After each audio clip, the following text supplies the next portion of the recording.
الحیاء من الایمان. نو باب الحیا، حیا ډیر لوی شی دی.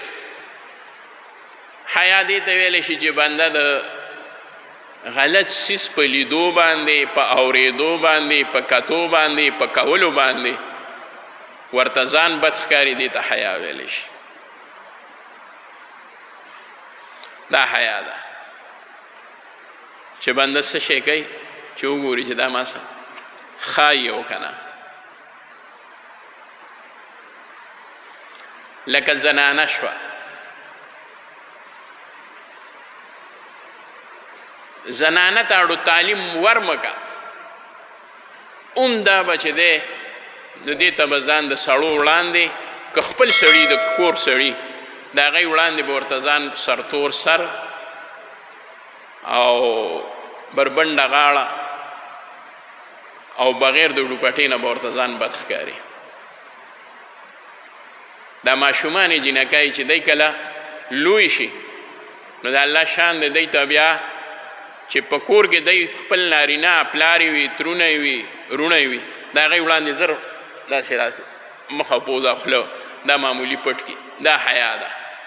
دا انسان له الله تعالی په طبیعت کې حیا اچولې ده، په فطرت کې الله تعالی حیا اچولې ده. او چې دا حیا ختم شي نو بیا خو خبره ختم شي. نو باب الحیا، باب دې په بیان د حیا کې اخیری راوي چې دی نه ابو مسعود عقبه دی رضی الله تعالی عنه.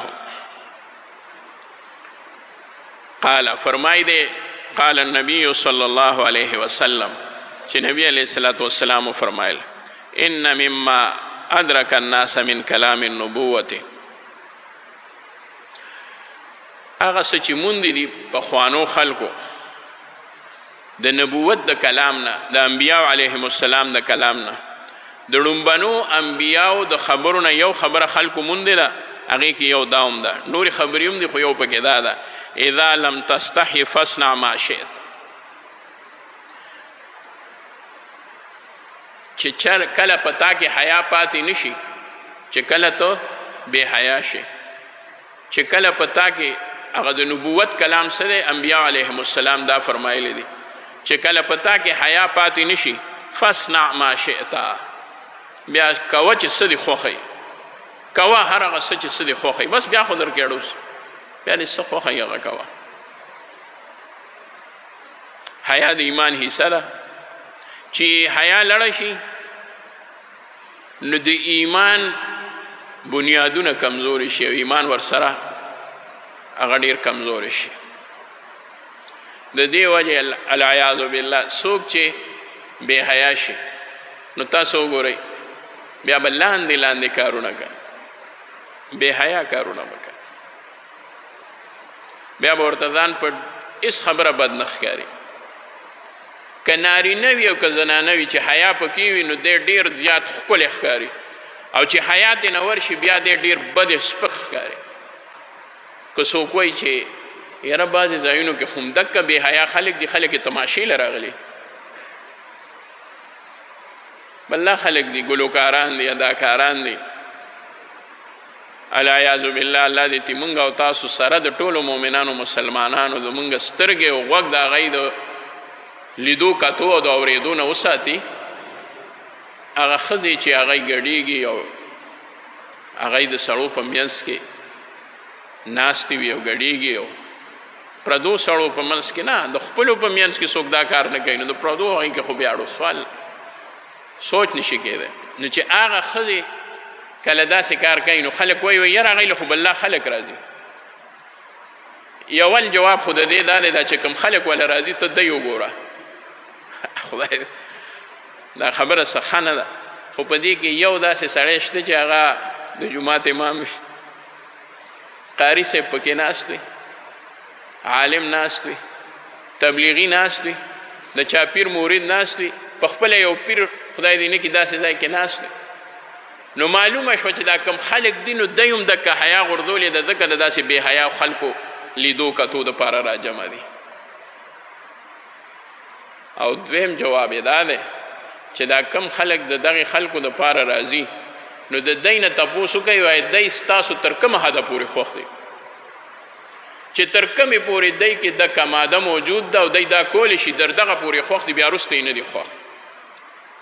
همدغه ګلوکاران دي دغه اداکاران دي دکه ښځې دي که سړي دي دا غریبانان چې بیا ناجوړه شي بوډاګان شي بیماران شي نو په اخبارونو کې بیا د دې تصویرونه راځي وایي زموږ څوک تپوس نه کوي ولې څوک تپوس نه کوي ځکه یې څوک تپوس نه کوي خلک بیا څه کوي دی پسې به تر کوره پورې ځي بس چې څه مطلب یې و هغه یې ترېنه حاصل کړ یو وخت یې پې ځان له پاس کړ او بس هغه یې مو هغه چالو کړ بیا د هغې نه وروستو د هغې څوک تپوس نه کوي حیا ډېر لوی شی دی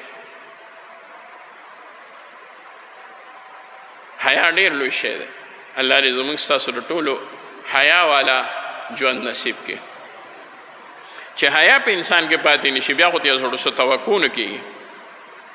د دې حدیث نه یو دا هم معلومه شوه چې د حیا دا صفت چې دی نو دا فطرت دی کم شی چې فطرت دی نو هغه په ټولو مذاهبو کې موجود و په ټولو اممو سابقو کې هغه شی موجود دی لکه صفایي د انسان د وجود دا په ټولو اممو کې موجود و نکونه اغستل بریتونه هغه کمول د نامې لاندې ویښته لرکول دا ټول چې دی دا فطرت د انسان صفایي د غاښونو دا ټول د انسان فطرت دی کم شی چې د انسان فطرت وي هغه به د الله د دین حصه ګرځېدلی وي ځکه به د انسان فطرت وي الله تعالی انسان عین د دین مطابق په فطرت سره پیدا کړی دی دا دین بوج نه دی ګورې رونو دا دین بوج نه دی دین بعضې خلک په ځان باندې بوج ګڼي وایي دا په موږ باندې ګرانه دین بوج نه دی شریعت احکام بوج نه دي بلکې د فطرت مطابق هم دکه شان بنده کوي صفائی د بنده فطرت ته حیا د بنده فطرت ته ښکلې خبرې د بنده فطرت ته اخلاق ښایسته دا د بنده فطرت ته چې څوک په فطرت باندې وي هغه به په دین باندې وي چې څوک په دین باندې وي هغه به فطرت هم دکه شان وي تاسو وګورئ چاته چې الله تعالی توفیق ورکړي د دین په لاره باندې راشي تبلیغ کې ورشي تصوف کې راشي خانقاه ته راشي هغه کې بدلون راشي تاسو به ورته وایئ چې دا بدلون در کې څنګه راغی دا بدلون در کې څنګه راغی هغه به درته وایي نه پوهېږم خو بس د دې ماحول نه متاثره شو دا ماحول هغه ته داسې ښکلی ښکاره شي چې هغه له پکې الله تعالی بیا سکون ورکوي زمونږ رور عالم زمونږ د اسلام آباد تاسو به خود پیژنئ ځکه چې هغه ډېر کار کوي مولانا عدنان کاکا خیل حفظه الله هغه په دې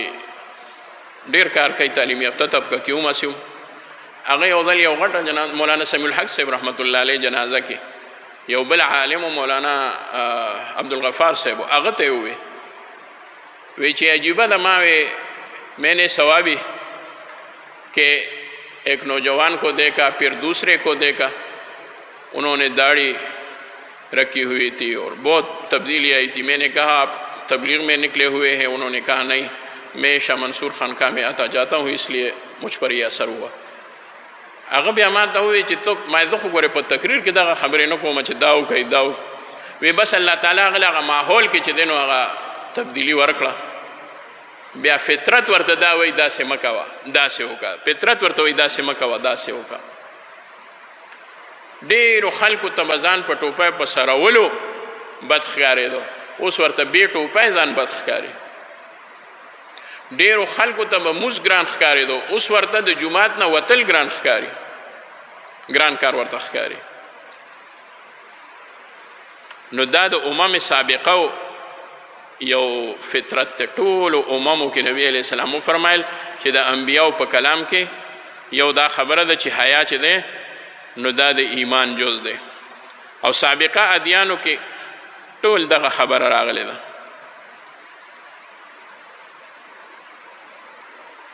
ټوله حیا چې څومره ده دا انسان کې خیر راولي تاسو وګورئ دا انسان کې خیر راولي د زنانو باره کې دا خبره کوم زنانه خامخا یا اوري یا ورته به تاسو وایي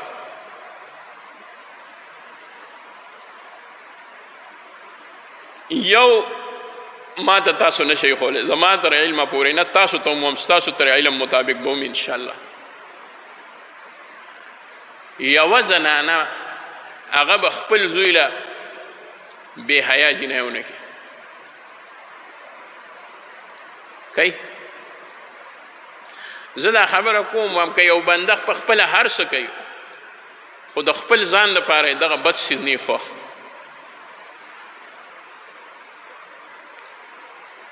نو یوې زنانه ته ووایه وایي ته څنګه انګور ګورې زوی له نو که تا ما ته د مشرق نه تر مغربه پورې په بل دین کې هم څوک وښول چې ما له داسې خدای دې نه کړي زما زوی له داسې جنۍ پکار ده چې هغه بلکل کور نه کیني او ډېره بې حیا وي او هېڅ قسمه دین سره تعلق نه وي چې مسلمان وي او دومره بې حیا وي چې زه وایم چې د هغې عمره بې حیا څوک نشته زه به داسې جنۍ کوم داسې به څوک وکړي چې لومبنۍ خبره جنۍ نه ګوري نو زنانه وایي چې یاره ډېره هوښیاره او ډېره زیاته حیاداره وه ډېره حیاناکه وه وایي ډېره حیاناکه ده یاره دا به ډېره او ډېره شریفه ده هوښیاره ده حیا کې هوښیارتیا ده عقل دی فکر دی تاسو وګورئ بې حیا کې کمعقلتوب دی بېوقوفتیا ده نو هېڅوک دا نه خوښوي چې زمونږ کور ته د یو بې حیا زنانه راشي یو جنۍ راشي نو ولې بیا بې حیا کېږي ولې بیا بې حیا کېږي بې حیایي لوی نقصان دی دغه شان د سړي دپاره هم چې څوک جنۍ غواړي لا تر اوسه پورې چا نه دي ویلي یوې مور نه دي ویلي چې زما زوی دی دومره لوپر دی ما وی چې تاسو کروله کویدنو کو هغې به ورته وایي چې ښه دا ښه ده چې دی داسې خو لا چا نه دی که لوپر وي نو هغه ترېنه دومره شریف جوړ کړي ډېر شریف دی ولې لوپر له څوک نه ورکوي لوپر بې حیا شي نو الله دې زمونږ ځوانان هم او زمونږ پیغلې جنکۍ خویندې لوڼه او زمونږ د کورونو د مؤمنانو مسلمانانو څومره چې مو زنانه دي جنکۍ دي که لوی دي که مشرانې دي که وړي دي الله دې حیاداري کړي او الله دې ورسره سره زمونږ نوجوانان ځوانان او زلمي هم حیادار او با ادبه او شریفانان کې او دا صفت لوی صفت دی الله دې زمونږ د حیا صفت نصیب کړي اللهم صل علی سیدنا محمد